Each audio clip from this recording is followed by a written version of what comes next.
Hello everyone, welcome to my channel. It's Brave here again. I just had a few different quotes that I'd written. Some are ones that I was inspired to write, so I'd read some other ones and I put my own together. And some were by different people throughout history, so I'll mention if it's by a famous person. Okay, so here we go. I choose to live by choice, not chance, to be motivated, not manipulated, to be useful, not to be used, and to make changes, not excuses, to excel and not to compete, and if I choose self-esteem, not pity, and I choose to listen to my inner voice, not to the random opinions of others. The next one is, a mind is a terrible thing to waste. And I'm sure we've heard that many times. Pressure creates diamonds. It is not death that anyone should fear, but to fear never beginning to live, by Marcus Aurelius. He always has amazing quotes. He is someone from the Roman times, and he's very interesting. Unconditional love doesn't mean unconditional tolerance. You cannot force a plant to grow. That's similar to like you can take a horse to water, but you cannot make him drink, isn't it? The next one is, you've got to train your boundaries to be stronger than your soft heart, and train your mind to be stronger than your feelings. Otherwise you'll be drained, so drained. And so you can still be kind, but sorry, I'm getting confused by my own writing. But you can still be kind, but take no shit from anyone and don't take any mistreatment from anyone. So that one's my one. A person who embodies their worth will always be perceived as a threat to those who want to benefit from your insecurities or weakness. It's not about who wants you, it's about who keeps choosing you constantly, no matter what. What you want to ignite in others must first burn inside yourself. And that's by Charlotte Bronte, one of the famous Bronte sisters. People will know your triggers and trigger you on purpose. Those people are your enemies. You aren't meant to be understood by everyone. You're meant to blow some minds and break negative belief systems. When someone shows you who they are, believe them the first time. You must understand that there is more than one path to the top of the mountain, and that's by Miyamoto Musashi? Miyamoto Musashi. Sorry, I wrote it, but I wrote it so small I can barely read it. Hold on. Last but not least, so this is the last little quote. You will never have to negotiate your way into a heart that wants you there. And that is very true. So, yes, I love to read different quotes. There's so many things that, people forget. Very simple things like, nurturing your own self-worth, knowing, that you're a good person and you deserve to be treated fairly in the world.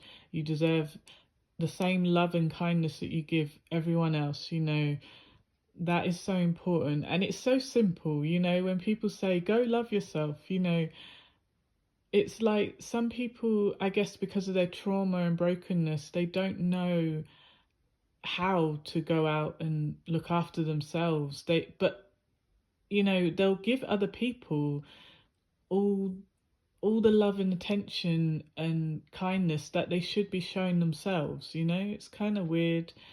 And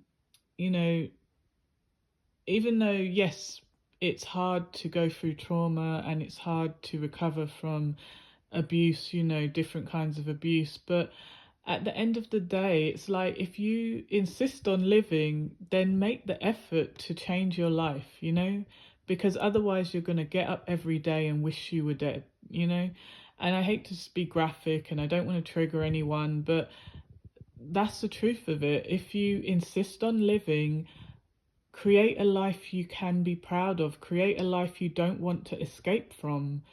And if that means you have to fight like hell to get your life back on track or create a new life after years of abuse, you know, then fight like hell. Then make sure that you know, find your way to that new life, you know. Don't just sit around wishing for things to change, because they won't, you know. I remember my mum, she's a malignant, sadistic narcissist. She has that personality disorder problem and she's diagnosed. So I'm not like just, she's not just a mean lady, you know what I mean?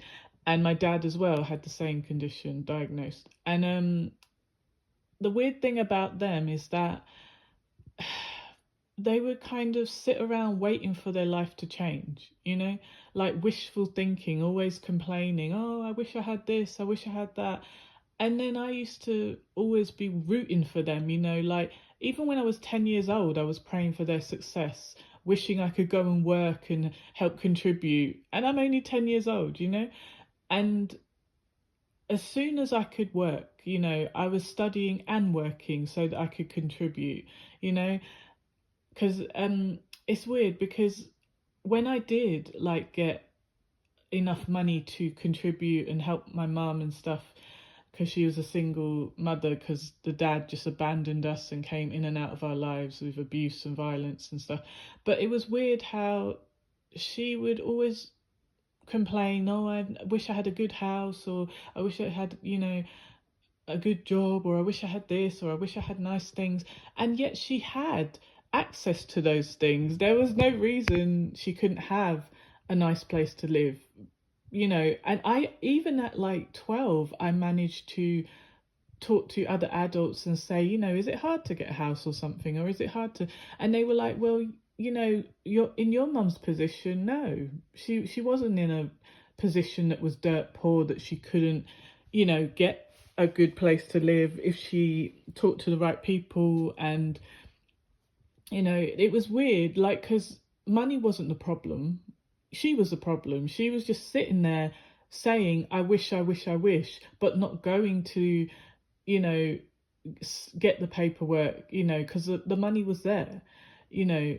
And so it was very strange how at 12 years old I could go and talk to other adults, go to, you know, whoever I needed to talk to. Even though I was a child, I still had more intelligence than this person who should have known more than me. You know, this is a grown woman, but because of her narcissistic personality disorder, she would rather disappoint herself and keep herself back just so that we, like, it's almost like when I encouraged her to do well and succeed, she literally would not go forward, not because she couldn't, but almost like she wanted to disappoint me. I know it sounds crazy, but this is a very well-known fact, textbook narcissistic behavior. If you say to a narc, oh, you need a house?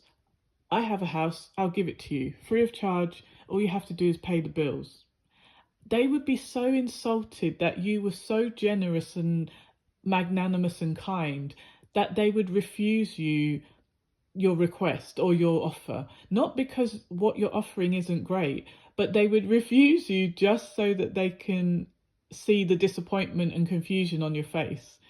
That now they're giving up something that's going to benefit them, you know, but they're so stupid that they would actually destroy their life and the lives of their children just so they can always play the victim. They enjoy being a professional victim. It's so pathetic, you know. And it's like, oh, but if I take the house and live happily ever after, I can't play the victim anymore, you know, I'll have nothing to complain about. And most normal people would be like, wow, I'm so glad I have nothing to complain about.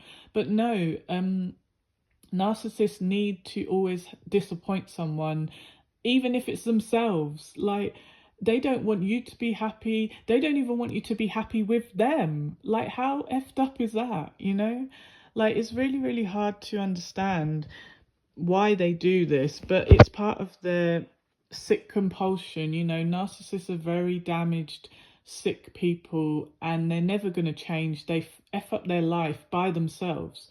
Then they complain about it and try and make it up in their heads that someone else is, you know, messing up their life when they are the only ones messing up their life. I mean, yes, things could happen to them, terrible things could happen in their life.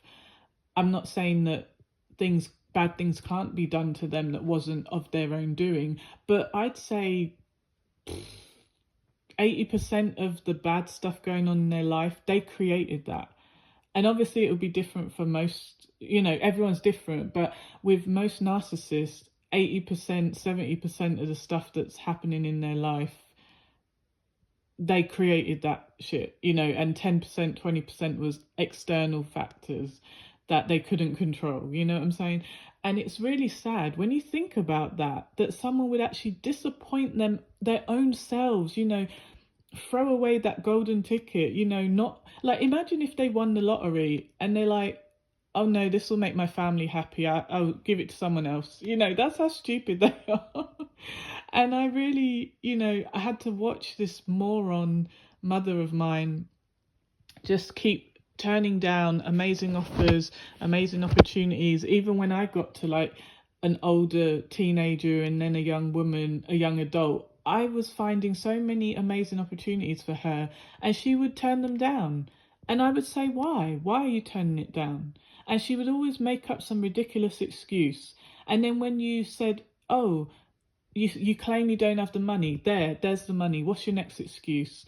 Oh, I'm not well. Here's some medicine. What's your next excuse? You know, and then when she ran out of fake excuses, she would just shut down and not talk to you. And I was just like, what is wrong with this person? And sadly, because I'm such a good person, I kept helping this sadistic psychopath, horrible narcissistic monster because I'm a good person, not because she deserves it, but because I'm such a good person that I couldn't bear to see someone suffering, even if they are the one creating their own suffering. You kept trying to save them, even though they were the ones like biting their own arm off. You know, it's so sad. Like, it's like a snake eating its own tail and devouring itself. You know, it's so pathetic. Like, and then at one point I just said, I can't watch this circus anymore. I can't watch this freak show anymore where you deliberately, you know, destroy and self-sabotage your life and my life and everyone else's life. But then it's like, even though I tried to separate from her and get away from her, and I got married really young so I could just get away from her, but then unfortunately I end up marrying a narcissist. And I'm not laughing because it's funny, it's just ironic and horrible that I'm trying to escape a narcissist, my biggest opposition, my biggest enemy, and I accidentally, without realizing it, end up with a narc, same as her, but didn't know because he was faking it in the beginning. He was faking being nice, he was faking being, you know, there for me, whatever. But then as soon as, you know, I lived with him, suddenly I was like, wait a minute, this is very familiar. You know, the weird behavior, the sabotaging us, you know, what's going on here?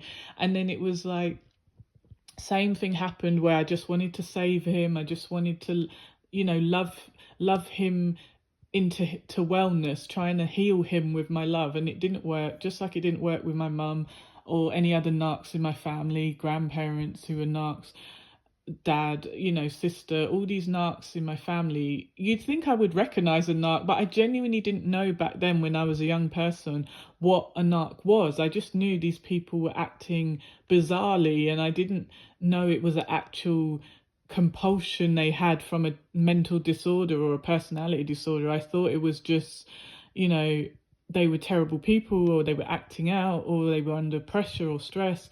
I thought that, you know, if you just love them and give them everything they want, why would they not love you back, you know?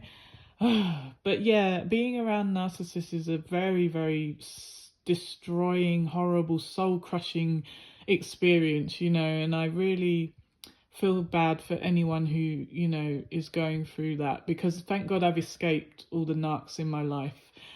And it's not easy, you know, to go no contact and cut off family and you know, people you loved in a romantic marriage relationship, whatever.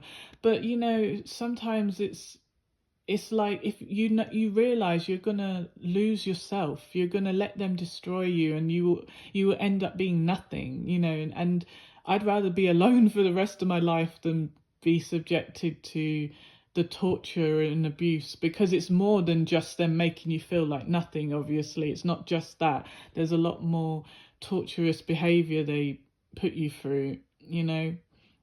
They cause you to feel the worst pain you could ever feel. They find your weaknesses, your trauma, and then they, you know, they find your wounds, your inner wounds, and then they poke in those wounds and put salt in those wounds and won't let anything heal. Even when you try and heal yourself and try and heal them, they will, you know, go out of their way to cause you pain and then laugh at your pain, you know.